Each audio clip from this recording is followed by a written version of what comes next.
ជំរាបសួរលោកគ្រូក៏ដូចជាសួស្តីទាំងអស់គ្នាពួកយើងតំណាងឲ្យក្រុមទី3នឹងឡើងមកធ្វើបទបង្ហាញនិយាយអំពី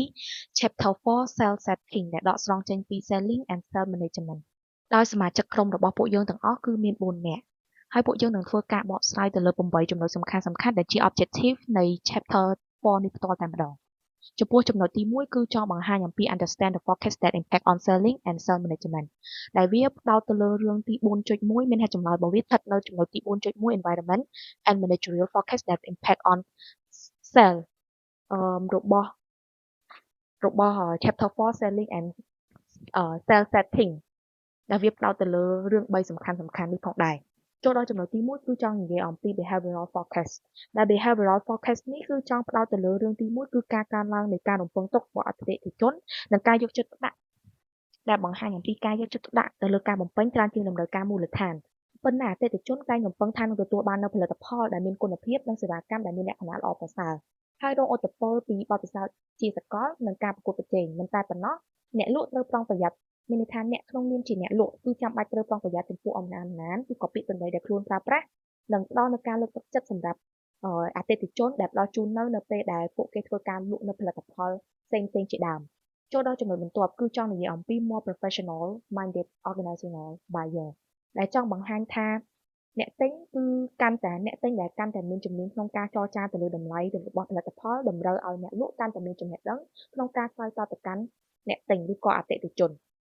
ចូលដល់ចំណុចបន្ទាប់គឺនិយាយអំពី customer evidence of buyer seller negotiation ដែលចង់បង្ហាញថាអ្នកទិញមួយចំនួនគឺគាត់ចូលចិត្តក្នុងការតថាយហើយគាត់ចូលចិត្តនៅតម្លៃមួយដែលដែលគ្មានការប្រែប្រួលដើម្បីជៀសវាងនៅយុទ្ធសាស្ត្រមួយចំនួនដែលអ្នកលក់គាត់មានការបង្កើនតម្លៃឬក៏បញ្ហាផ្សេងៗផងដែរ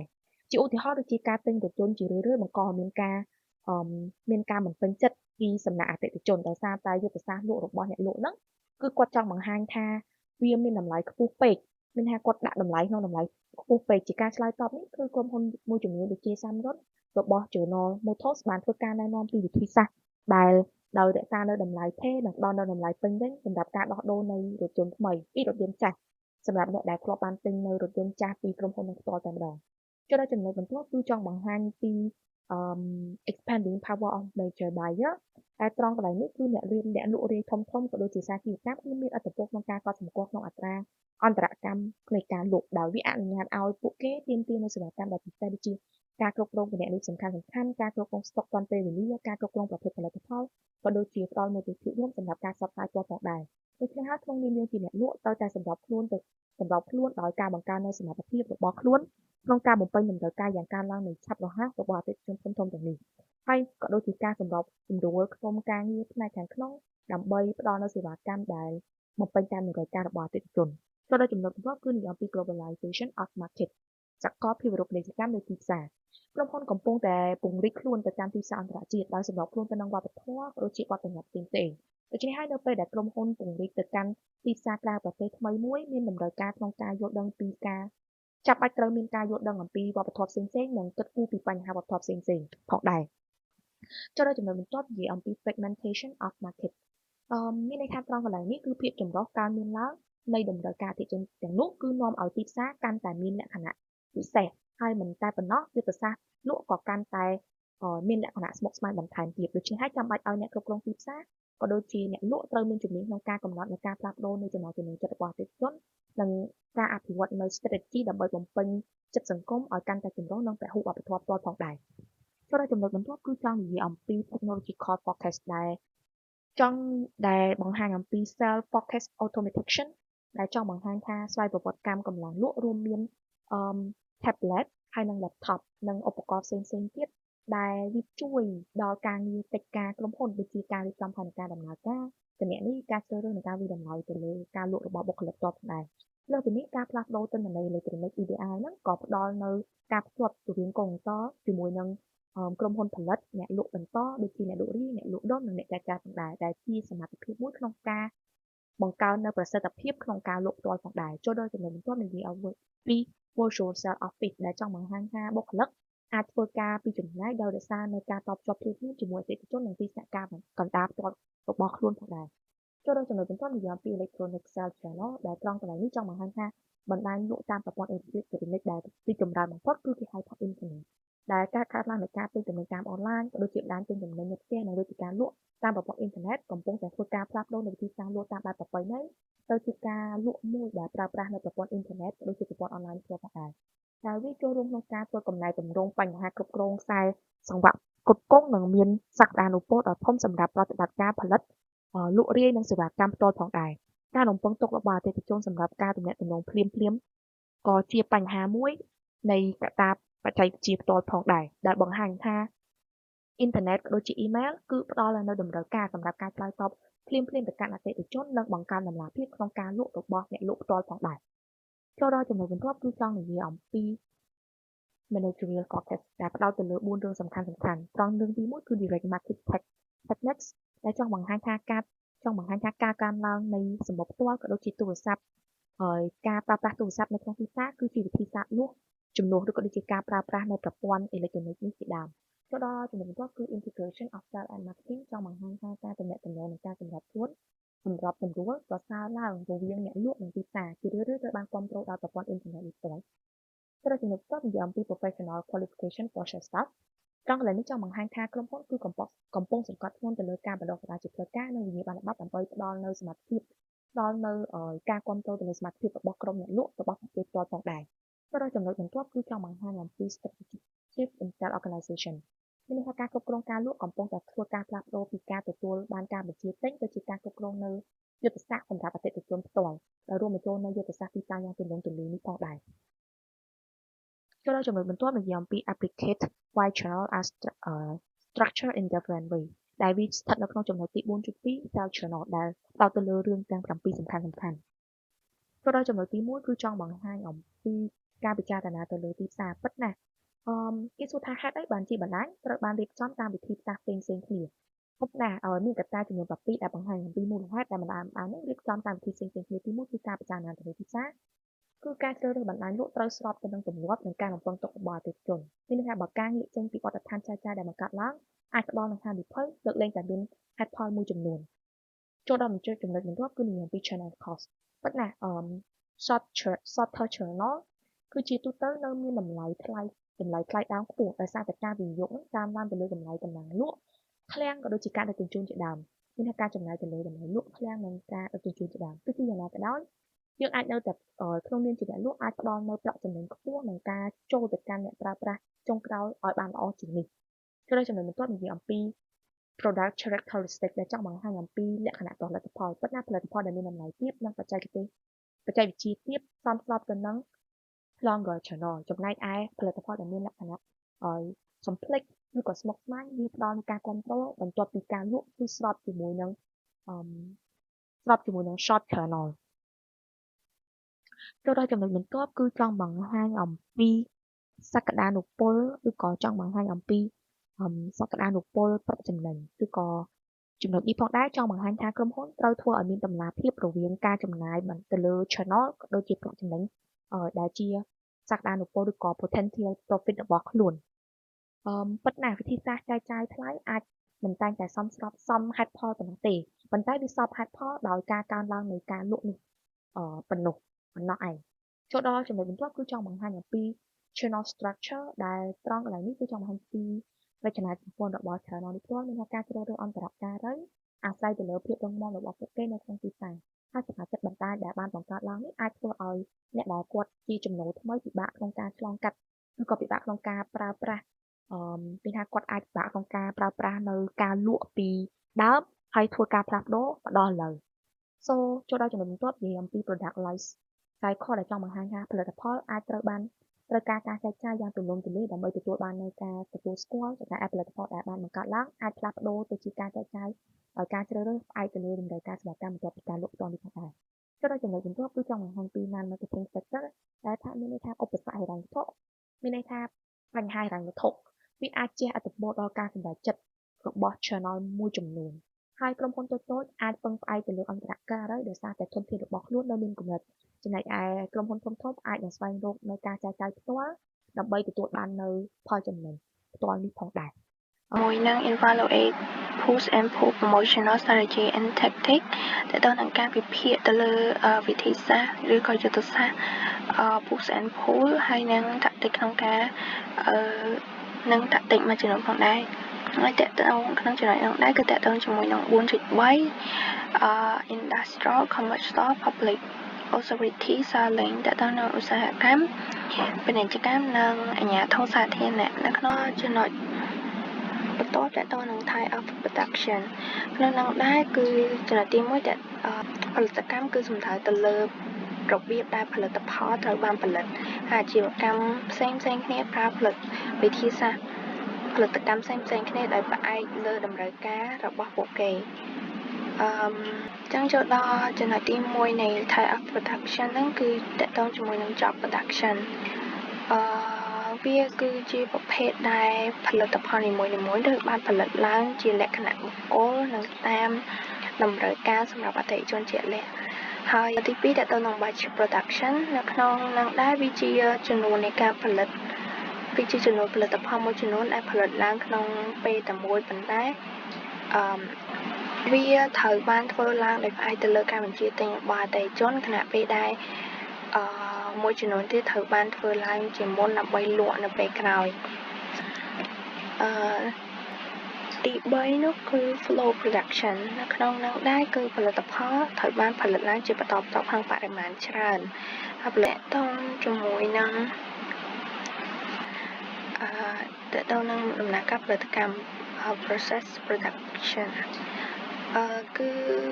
វាតើតើជាមួយនឹងការផលិតដំណើរការហ្នឹងតើតើនឹងអត់ឈប់ឈរមានន័យថាវត្ថុធាតុដើម raw material ហ្នឹងគឺត្រូវបានយកមកផលិតក្នុងដំណើរការហ្នឹងជាបន្តបន្ទាប់ហើយវាទៅជាប្រភេទហ្នឹងដែរគឺអ្នកគ្រប់គ្រងត្រូវតែផ្ដល់នូវគុណភាពជាក់លាក់និងការដឹកជញ្ជូនដែលអាចទុកចិត្តបានព្រោះវាអាចទុកចិត្តបានហើយបន្ទាប់មកនេះគឺជាឧទាហរណ៍នៃប្រភេទទាំងអស់នោះទី1គឺតកតងជាមួយនឹង job production មានជាឧទាហរណ៍ដូចជាកប៉ាល់ឬក៏មន្ទីរពេទ្យការសាងសង់កប៉ាល់ឬក៏ការសាងសង់មន្ទីរពេទ្យឬក៏ការកាត់ឈុតអីផ្សេងហ្នឹងដែលវាត្រូវមានលក្ខណៈប្លែកពីគេដើម្បីតម្រូវចិត្តរបស់អតិថិជន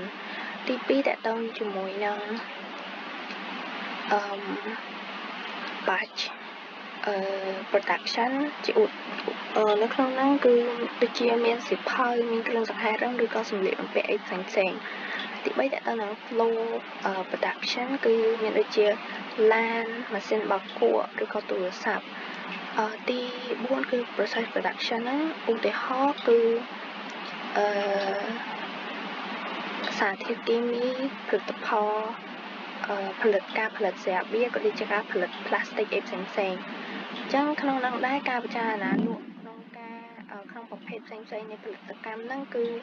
សម្រាប់ចំណុចទី1តកតងចំណុច job production ហ្នឹងគឺអ្នកលក់ត្រូវតែផ្ដោតទៅលើការយល់ដឹងអំពីតម្រូវការរបស់អតិថិជនជាក់លាក់សម្រាប់ការបញ្ជាទិញនីមួយៗហើយការបន្ទាប់មកគឺ batch production ហ្នឹងគឺការព្យាករណ៍តម្រូវការគឺជាកន្លឹះដោយសារតែអាជីវកម្មហ្នឹងផលិតទំនិញជាចាំបាច់សម្រាប់អតិថិជនបំពេញតម្រូវការអតិថិជនឯក្នុងការប្រើប្រាស់ជាហងៃហ្នឹងហើយបន្តមកគឺ flow តកតងជាមួយនឹង flow production ហ្នឹងគឺការទទួលបាននូវកិច្ចសន្យានៅពេលដែលចាប់ផ្ដើមហ្នឹងគឺជា model ថ្មីគឺវាមានសារៈសំខាន់ណាស់សម្រាប់ព្រោះវាជាឱកាសដែលអត់មានច្រើនអីចឹងហើយ process production ហ្នឹងគឺអ្នកគ្រប់គ្រងហ្នឹងត្រូវតែរក្សាការត្រួតពិនិត្យគុណភាពយ៉ាងតឹងរ៉ឹងនិងការដឹកជញ្ជូនទាន់ពេលវេលាដើម្បីធានាបាននូវដំណើរការផលិតយ៉ាងរលូនទៅមុខហើយប្រភេទទាំងអស់នៃផលិតកម្មទាំងអស់ហ្នឹងគឺវាទាមទារយុទ្ធសាស្ត្រនៃការលក់ខុសៗគ្នាដោយអ្នកលក់ដែលជោគជ័យត្រូវតែសម្របតាមតម្រូវការនៃអាជីវកម្មដែលពួកគេកំពុងតែលក់ចំណុចបន្តតកតងជាមួយនឹង Understanding the unique problem and fault that surround organizational and service setting វានៅចំណុចហ្នឹងដែរគឺតើតើនឹងចំណុច 4.4 selling for result អញ្ចឹងមុនពេលដែលបំពេញប្រភេទនៃការលក់ចំនួន7ចំណុចដែលទី1តើតើជាមួយនឹងផលភេទនៃការលក់នឹងដែរគឺក្រុមហ៊ុនលក់រាយហ្នឹងវាច្រើនមានសាខា10ឬក៏ច្រើនជាងនឹងដែលលក់ផលិតផលស្តីងគ្នាជាឧទាហរណ៍ដូចជាផ្សារទំនើប Tesco និង Asda ដែលវាចូលទៅក្នុងប្រភេទនៃ multiple ហ្នឹងហើយសម្រាប់ចំណុចហ្នឹងដែរគឺភាគច្រើនគឺពួកគេលក់ផលិតផលដូចជាអាហារនិងទំនិញដែលប្រើប្រាស់នៅក្នុងផ្ទះទី2គឺ variety chain វាស្តីងទៅនឹង multiple ដែរប៉ុន្តែវាភាគច្រើនមានយ៉ាងហោចណាស់5សាខាអីហើយវាលក់ផលិតហើយប្រភេទហ្នឹងគឺលក់ផលិតផលច្រើនប្រភេទទី3ទៅដល់ cooperative society ហាងអានោះមានន័យថាហាងដែលគ្រប់គ្រងដោយអតិថិជនគឺហាងជាកម្មសិទ្ធិនឹងគ្រប់គ្រងដោយអតិថិជនរបស់ពួកគេគឺពួកគេអាចលក់ភាគហ៊ុនទៅឲ្យអាចលក់ភាគហ៊ុនបានអញ្ចឹងណាម្នាក់ដែលអាចខ្លាចជាសមាជិកហ្នឹងគឺអាចទិញចង់ជាសមាជិកគឺអាចទិញភាគហ៊ុនបានហើយប្រាក់ចំណេញហ្នឹងត្រូវបានចែករំលែកជាមួយនឹងសមាជិកគឺតាមរយៈការបញ្ចុះតម្លៃជំនួសឲ្យរង្វាន់ជាសាច់ប្រាក់ជាឧទាហរណ៍ដូចហាង Coco ដែលមានតាំងពីឆ្នាំ1844ទី4តទៅនឹង department store ហ្នឹងគឺជាប្រភេទហាងធំៗដែលវាមាន department ចំនួន5ឬច្រើនជាងហ្នឹងហើយមានបុគ្គលិកយ៉ាងតិចណាស់25នាក់ហើយវាមានលក់ផលិតផលច្រើនប្រភេទនៅកន្លែងតែមួយដូចជាសម្លៀកបំពាក់គ្រឿងសង្ហារឹមនិងគ្រឿងអេឡិចត្រូនិកដូចជាឧទាហរណ៍មានដូចជា Debenham និង House of Fraser ទី5តទៅ independent គឺហាងបែបឯកជនគឺអាជីវកម្មខ្នាតតូចជាសិទ្ធិរបស់បុគ្គលហើយភាគច្រើនគឺអ្នកដែលចូលទៅទិញហ្នឹងគឺគាត់អាចទទួលបានតម្លៃដែលល្អហើយជាឧទាហរណ៍ដូច Spare ដែលពួកគេយកព្រមអនុវត្តតាមទីផ្សារទូទៅនិងច្បាប់របស់ហាងទី6តទៅនឹង mail order ការបញ្ជាទិញតាម mail តាមគឺភាគច្រើនគឺមានន័យថាទិញតំណែងពីកាតាឡុកឬតាមអ៊ីនធឺណិតអតិថិជននឹងអាចបញ្ជាទិញពីកាតាឡុកឬតាមអ៊ីនធឺណិតជំនួសឲ្យការទៅដល់ហាងផ្ទាល់ហើយអាជីវកម្មមួយចំនួនដែលបែបហ្នឹងទិញនៅក្នុងបែបប្រភេទបែបហ្នឹងគឺភាគច្រើនក៏ទិញជាឧទាហរណ៍ហ្នឹងជាឧបករណ៍ថែសួនគ្រឿងអេឡិចត្រូនិកអីជាដើមហើយចុងក្រោយហ្នឹងគឺតកតងជាមួយនឹង direct selling គឺប្រភេទហ្នឹងគឺលក់នៅតាមផ្ទះឬក៏តាមរយៈភ្នាក់ងារផលិតផលដែលត្រូវលក់ដោយផ្ទាល់បែបទៅកាន់អតិថិជនគឺភាគច្រើនអត់មានហាងទេជាឧទាហរណ៍ដូចជា Tupperware and ហើយជាឧទាហរណ៍គឺច្រើននៅក្នុងជាច្រើនក្នុងប្រហែលឆ្នាំមុននេះខ្សែសង្វាក់ធំហ្នឹងបានរីកចម្រើនដែលហាងដែលឯករាជ្យទូហ្នឹងក៏បានរួមគ្នាដើម្បីបង្កើតការគ្រប់គ្រងនិងផលិតវិធីសាស្ត្រលក់ថ្មីដូចជាការលក់បែប direct selling និងការបញ្ជាទិញតាមអ៊ីនធឺណិតដែលខ្ល้ายជាការពេញនិយមឥឡូវអ្នកទិញមានជំនឿកាន់តែច្រើនអំពីរបៀបនិងកន្លែងដែលពួកគេនឹងទិញទំនិញចំណុចបន្តទៅជាមួយ franchising ចំណុចហ្នឹងដែរ franchising គឺជាប្រព័ន្ធអាជីវកម្មដែលក្រុមហ៊ុនមួយគាត់អ្នកផ្ដល់សិទ្ធិផ្ដាច់មុខហ្នឹងគាត់អនុញ្ញាតឲ្យបុគ្គលិកឬក៏ក្រុមហ៊ុនផ្សេងទៀតហ្នឹងដែលជាអ្នកទទួលសិទ្ធិផ្ដាច់មុខហ្នឹងអាចទទួលបាននៅដំណើរការអាជីវកម្មទូ ទទួលបាននូវ brand និងផលិតផលនិងដំណើរការរបស់ពួកគេភាគច្រើនគឺចាប់ពីក្រុមហ៊ុនអ្នកផលិតទៅកាន់អ្នកលក់រាយជាឧទាហរណ៍ដូចជាក្រុមហ៊ុនផលិតឡានក៏អាចផ្ដល់អាជ្ញាប័ណ្ណដល់ក្រុមហ៊ុនលក់ឡានបានដើម្បីលក់ឡានរបស់ខ្លួនទី2តើតើនឹង floor ក្រុមហ៊ុនផលិតនឹងទៅដល់អ្នកលក់ដុំជាទូទៅនៅក្នុងឧស្សាហកម្មភេសជ្ជៈជាឧទាហរណ៍ដូចជា Coca-Cola និង Pepsi ដែល Sphere ដែលជាឧទាហរណ៍ដូចជា Sphere ដែលជួយអ្នកលក់រាយបែបឯករាជ្យនឹងឲ្យផ្ដល់នូវការបញ្ចុះតម្លៃការទិញច្រើននិងការផ្ដល់នៅផ្នែកទីផ្សារទី4គឺតើតើនឹង survey fund sponsor franchise to retailer គឺមានអាហារជាច្រើនអាហារ fast food ជាច្រើនដូចជា McDonald's KFC និង Pizza Hut ការជួលរថយន្តដូចជាក្រុមហ៊ុន Alvis និង Head សេវាបោះពុម្ព Prince និងសណ្ឋាគារដូចជា Holiday Inn and Sheraton franchise ហ្នឹងគាត់តបមកតទៅជាមួយនឹង franchising agreement ក្នុងដែរគឺពួកគេបានអនុវត្តនៅដំណើរការដែលមានរចនាសម្ព័ន្ធដែលវាអាចផ្ដល់នៅអត្ថប្រយោជន៍ដល់អ្នកទិញសិទ្ធិយកទៅ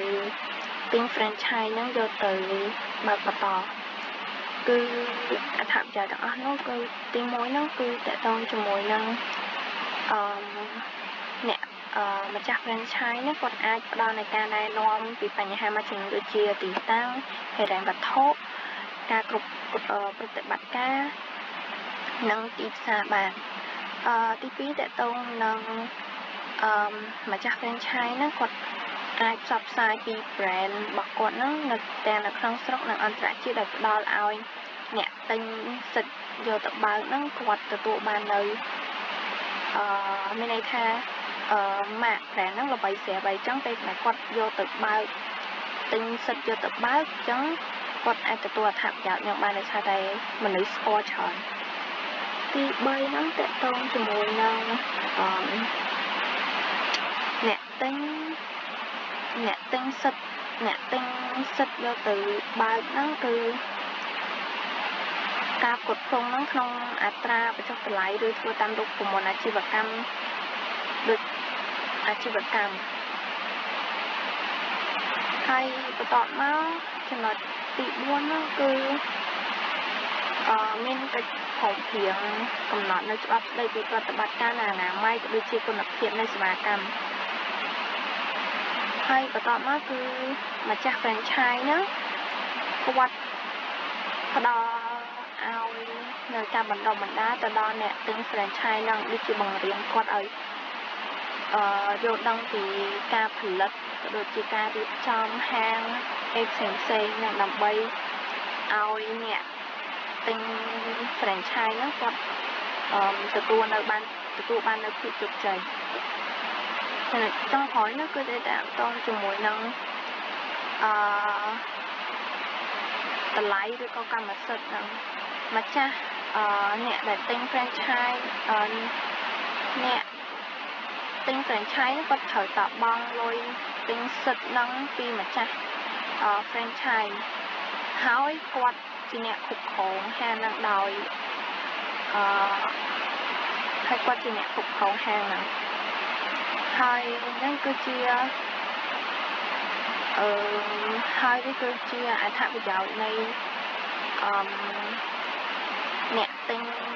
ញ franchise យកទៅបើកបន្តហើយអញ្ចឹងជារួមមក franchise ហ្នឹងគាត់ franchising ហ្នឹងគឺបានកើនឡើងនៅក្នុងវាអាចនិយាយបានថាវាអាចទទួលបាននៅហានិភ័យទាបហើយការគ្រប់គ្រងខ្លាំងហើយដោយសារតែមនុស្សភាគច្រើនដឹងfranchise ខ្លះល្បីស្រាប់អញ្ចឹងក៏អាចជួយឲ្យអ្នកដែលទិញ franchise យកទៅបើកតហ្នឹងហើយអាជីវកម្មហ្នឹងទទួលបានភាពជោគជ័យលឿនជាងមុន ចូលដល់ចំណុចទី5ខ្ញុំនឹងនិយាយទាក់ទងទៅនឹងការវិតម្លៃអំពីអត្ថប្រយោជន៍និងការអនុវត្តការតាំងពិព័រណ៍ដែលជាមធ្យោបាយនៅក្នុងការផ្សព្វផ្សាយដែលការតាំងពិព័រណ៍នឹងគឺចង់បានន័យបែបម៉េចការតាំងពិព័រណ៍គឺជាឧបករណ៍នៃឧបករណ៍លក់មួយដែលមានប្រសិទ្ធភាពដែលមានឥទ្ធិពលដែលអនុញ្ញាតឲ្យក្រុមហ៊ុននឹងអាចធ្វើការបង្ហាញនៅផលិតផលរបស់ពួកគាត់ទៅតាមបណ្ដាញសង្គមជាមួយនឹងអ្នកពាក់ព័ន្ធផ្សេងៗទៀតនៅក្នុងឧស្សាហកម្មដើម្បីបង្កើតនៅការលក់ឲ្យកាន់តែមានភាពល្អប្រសើរឡើងហើយការធ្វើការផ្សព្វផ្សាយនៃការលក់ផលិតផលនៅក្នុងទីផ្សារនេះគឺអាចជាធាតុផ្សំយ៉ាងសំខាន់មួយនៃយុទ្ធសាស្ត្រទីផ្សារដែលជួយជំរុញនៃការលក់របស់ក្រុមហ៊ុនឬក៏សហគ្រាសហ្នឹងឲ្យកាន់តែបានល្អប្រសើរដែលខាងក្រោមនេះគឺជាអត្ថប្រយោជន៍សំខាន់នៃការដាក់ផ្សព្វផ្សាយផលិតផលលក់របស់ពួកគាត់ទី1ហ្នឹងគឺអាចបង្កើតភាពជាអ្នកដឹកនាំនិងការលក់ជាដើមដែលគោលបំណងសំខាន់នៃការដាក់តាំងពិព័រណ៍នេះគឺដើម្បីទាក់ទាញនៅអតិថិជនដែលមានសក្តានុពលក៏ដូចជាផ្ដើមនៅទំនាក់ទំនងអាជីវកម្មដែលក្រុមហ៊ុនតែងតែតាមដានបន្ទាប់ពីធ្វើព្រឹត្តិការណ៍នៃការធ្វើពាណិជ្ជកម្មផ្សព្វផ្សាយនេះដើម្បីបំលែងនៃការលក់នឹងនាំមុខឲ្យកាន់តែមានភាពល្អប្រសើរចំណែកឯចំណុចទី2គឺតាក់ទងទៅនឹងការកសាងក៏ដូចជាការយល់ដឹងអំពី brand ឬក៏ម៉ាកសញ្ញាយីហោផលិតផលរបស់ខ្លួនការដែលយើងដាក់តាំងពិព័រណ៍គឺអាចផ្ដល់នៅឱកាសមួយដើម្បីបង្កើននៃភាពមើលឃើញបង្កើនកេរ្តិ៍ឈ្មោះនៃម៉ាកយីហោ branding របស់យើងជាមួយនឹងទំនាក់ទំនងពីអ្នកលក់ទៅកាន់អតិថិជនក៏ដូចជាទៅកាន់ផលិតផលរបស់យើងនឹងកាន់តែមានភាពស៊ីជម្រៅចំណែកឯទី3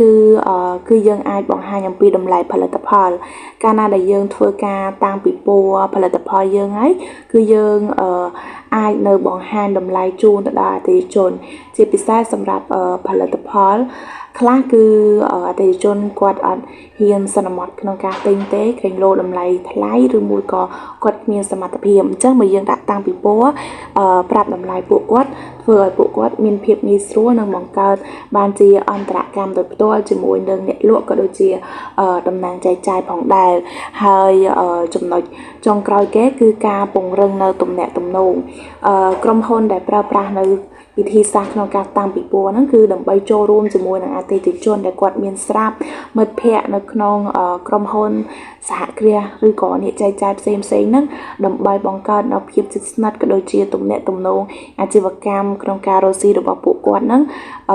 ឲ្យមានរយៈពេលយូរក៏ដូចជាមានស្ថិរភាពអូខេចូលដល់ចំណុចមួយទៀតគឺតកតងទៅនឹងការអនុវត្តដ៏ល្អបំផុតសម្រាប់ភាពជោគជ័យនៃការតាំងពិព័រណ៍នៅផលិតផលនេះចំណុចទី1គឺយើងត្រូវធ្វើ pre event marketing បានន័យថាគឺយើងត្រូវធ្វើទីផ្សារឬក៏ធ្វើព្រឹត្តិការណ៍អីមួយហ្នឹងមុននឹងកម្មវិធីហ្នឹងចាប់ផ្ដើមបានន័យថាចំណុចនេះគឺជាយុទ្ធសាស្ត្រដ៏មានប្រសិទ្ធភាពមួយដូចជាយុទ្ធនាការនៃការផ្ញើសម្បត្តិដោយផ្ទាល់ក៏ដូចជាការផ្សាយពាណិជ្ជកម្មនិងការអញ្ជើញភ្ញៀវឬក៏ដូចជាអតិថិជនហ្នឹងឲ្យមកស្គាល់អំពីផលិតផលរបស់ពួកយើងមុននឹងកម្មវិធីមែនទេនឹងបានចាប់ផ្ដើមដើម្បីពួកគាត់បានទស្សនាខ្លះអំពីការពិព័រណ៍នៅផលិតផលរបស់យើងចំណុចបន្ទាប់ទៀតគឺតាក់ទងទៅនឹងការរចនាក៏ដូចជាប្លង់នៃកម្មវិធីនឹងតែម្ដងការរចនាប្លង់នៃកម្មវិធីនឹងគឺវាពិតជាសំខាន់ខ្លាំងណាស់ទីតាំងនៃការដាក់តាំងផលិតផលរបស់ពួកយើងក៏ដូចជាទីតាំងសម្រាប់អតិថិជនគាត់ចូលមើលនឹងគឺយើងត្រូវតែមានការរៀបចំឲ្យបានយ៉ាងល្អដោយគ្មានការប៉ះទង្គិចជាមួយនឹងការបង្ហាញដែលទាក់ទាញក៏ដូចជាធាតុអន្តរកម្មផ្សេងទៀតនឹងចំណុចបន្ទាប់គឺតាក់ទងទៅនឹងបុគ្គលិកដែលត្រូវបណ្ដុះបណ្ដាល អញ្ចឹងមុននឹងយើងរៀបចំ pre event បានគឺយើងត្រូវតែ train នៅបុគ្គលិករបស់ពួកយើងឲ្យគាត់ស្គាល់ថាតើកន្លែងណាដែលយើងគួរតែដាក់តាំងពីពណ៌ផលិតផលនេះផលិតផលនោះហើយបច្ចេកវិទ្យា media ការបង្កើតនៅរូបភាពក៏ដូចជាប្លង់វីដេអូដើម្បីថតនៅផលិតផលរបស់យើងហ្នឹងតែយើងគួរតែរៀបចំបែបណាដើម្បីបង្កើនផលត្រឡប់មកវិញក្រោយពីការធ្វើ pre event នេះហើយចំណុចបន្ទាប់ទៀតគឺចូលដល់ចំណុចទី6ដែលក្នុងនេះខ្ញុំសុំទោសដែរដែលអត់បានដាក់ចំណុច6ដោយសារតែផ្លេចបន្តិចចាអញ្ចឹងអានឹងគឺជាចំណុចទី6តាក់ទងទៅនឹងធម្មជាតិនិងតួនាទីនៃទំនាក់ទំនងជា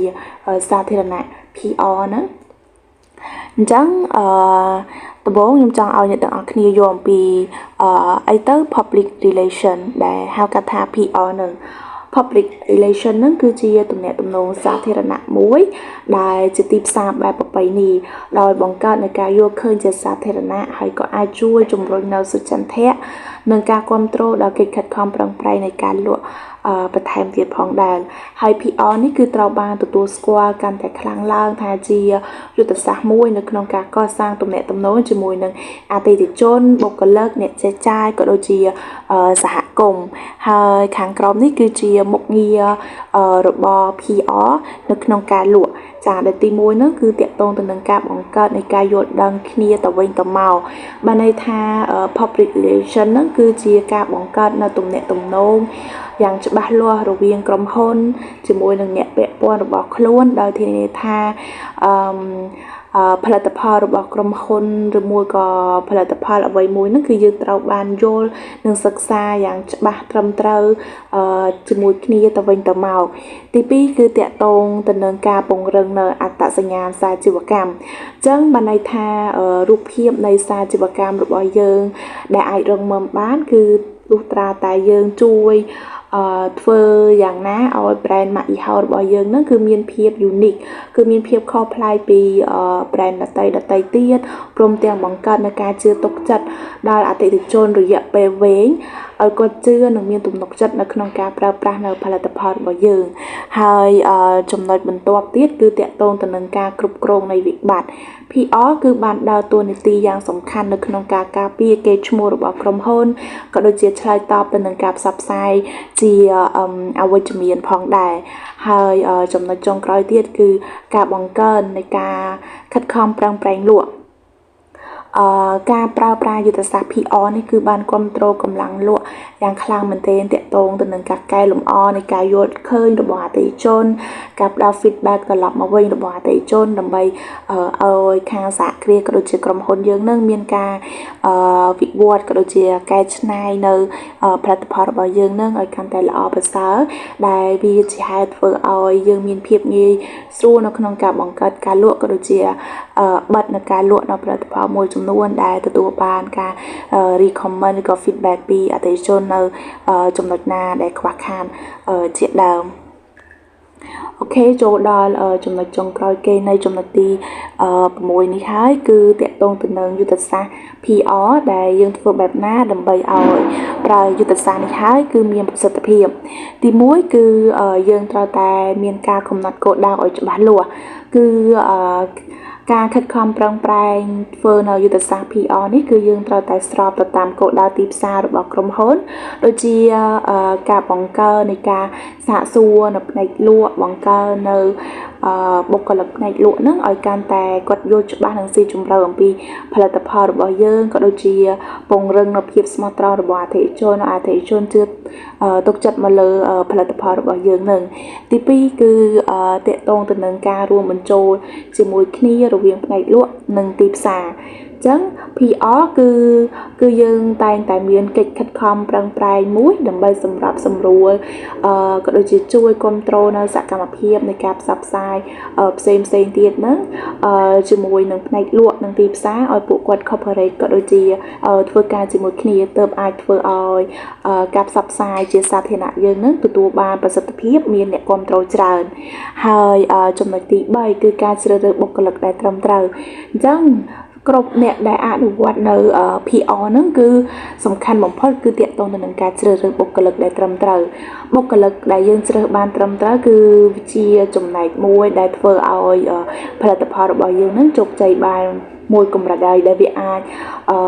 មានការវិនិច្ឆ័យត្រឹមត្រូវទៅតាមសមត្ថភាពរបស់ពួកគាត់នៅក្នុងការគ្រប់គ្រងនៅក្នុងការនិយាយនៅក្នុងការណែនាំផលិតផលរបស់ពួកយើងទៅកាន់អតិថិជនក៏ដូចជាផ្សព្វផ្សាយទៅលើទីផ្សារជាដើមហើយចំណុចបន្ទាប់ទៀតគឺការតាមពិព័រណ៍ក៏ដូចជាទំនាក់ទំនងសាធារណៈនឹងគឺជាធាតុផ្សំដ៏សំខាន់បំផុតមួយនៃយុទ្ធសាស្ត្រនៃការលក់ដែលវាមានលក្ខណៈមូលតែម្ដងហើយខណៈពេលដែលពួកយើងតាមពិព័រណ៍ហ្នឹងក៏យើងបានផ្ដល់នៅជា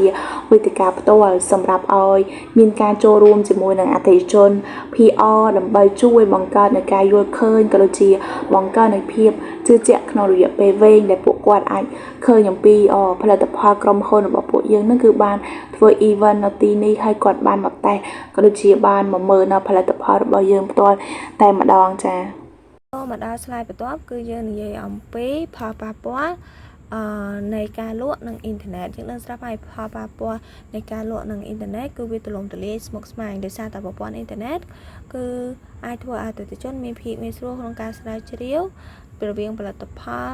ឬក៏សេវាកម្មហើយពួកគេអាចប្រៀបធៀបរវាងផលិតផលនិងផលិតផលសេវាកម្មនិងសេវាកម្មផងដែរហើយក៏ធ្វើឲ្យពួកគេមានចំណេះដឹងផ្សេងៗទៅជាមួយនឹងផលិតផលផងដែរជាអ្នកលក់ម្នាក់ត្រូវតែដឹងពីផលប៉ះពាល់ទាំងអស់នេះហើយសម្របខ្លួនជាមួយនឹងវាហើយចាប់ផ្ដើមដោះស្រាយវាអញ្ចឹងយើងនិយាយពីផលប៉ះពាល់មួយចំនួនសម្រាប់ការលក់នឹងអ៊ីនធឺណិតជាអ្នកលក់ត្រូវតែមានចំណេះដឹងអំពីផលិតផលនិងសេវាកម្មរបស់ខ្លួនឯងឲ្យបានច្បាស់លាស់ដោយសារអតិថិជនអាចស្វែងរកព័ត៌មានទាំងអស់នេះនៅលើប្រព័ន្ធអ៊ីនធឺណិតគាត់អាចស្វែងរកពីផលិតផលនិងសេវាកម្មមុននឹងគាត់មកសាកសួរយើងដូច្នេះយើងត្រូវតែធ្វើយ៉ាងណាឲ្យគាត់ទទួលបានអារម្មណ៍ដែលគាត់ចង់បានទី2គឺអ្នកលក់ត្រូវតែអាចឆ្លើយនៅរាល់សំណួរដែលអតិថិជនចោទសួរហើយពីព្រោះថាអតិថិជនមុននឹងគេមកសួរយើងជាអ្នកលក់គាត់តែងតែរំពឹងទុកអីដែលគាត់គិតមកឲ្យថាគាត់នឹងទទួលបានអីអំពីអ្នកលក់អញ្ចឹងយើងត្រូវតែមានជំនាញមួយដែលអាចឆ្លើយរាល់សំណួរដែលគាត់សួរហើយសមស្របតាមតម្រូវការរបស់អតិថិជនទី3គឺអ្នកលក់ត្រូវតែមានគំនិតនៅច្នៃប្រឌិតបន្ថែមទៀតនៅក្នុងវិធីសាស្ត្រនៅក្នុងការលក់របស់ខ្លួនឯងអតិថិជនគឺគាត់នៅក្នុងសម័យអ៊ីនធឺណិតគឺគាត់ទទួលបានការវាយប្រហារពីទីផ្សារនៅលើប្រព័ន្ធអ៊ីនធឺណិតផ្សេងគ្នាដូច្នេះអ្នកលក់ត្រូវតែរកវិធីសាស្ត្រថ្មីបែបណាដើម្បីឲ្យពួកគេចាប់អារម្មណ៍ទៅលើផលិតផលរបស់ខ្លួនឯងហើយអាចលក់ដាច់មួយទៀតគឺអ្នកលក់ត្រូវតែបង្កើតទំនាក់ទំនងជាមួយអតិថិជនដោយសារតែអតិថិជនភាគច្រើនគឺគាត់ចង់បង្កើតទំនាក់ទំនងជាមួយអ្នកលក់